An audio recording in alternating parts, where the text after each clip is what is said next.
Reforms and Democracy has pulled out its members from all House committees over a tussle to control key House committees. Now, while pulling out its members, CORD said it would not relent until it has a controlling stake in the two watchdog committees. That's the Parliamentary Investment and the Parliamentary Accounts Committees.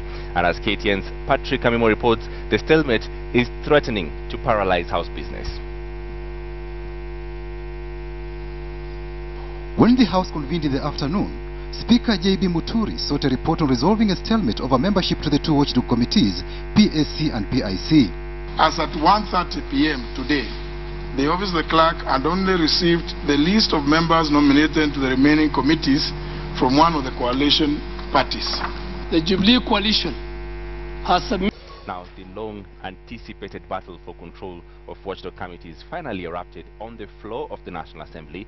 As KTN's Noah Otieno reports, the ugliest confrontation is predictably about two of the most powerful committees of the House, where careers are made or shattered and where MPs flex their muscles of the executive. So, how exactly do these committees work, and why is there such a scramble for them?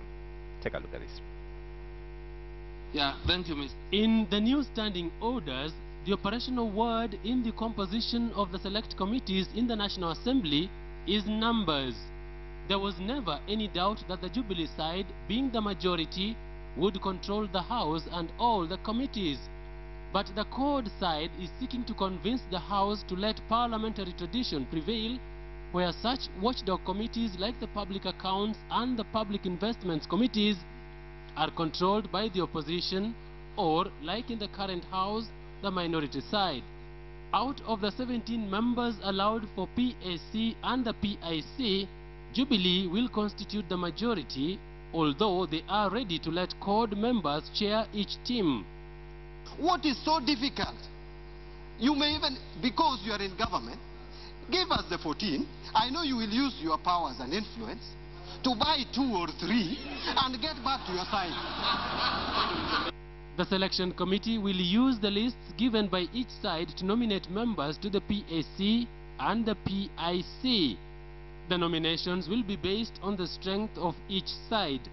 The reason there is such a strong fight now is because in the proceedings of each committee, final decisions are taken after a vote, and the majority carries the day no matter what arguments are advanced at the committee stage.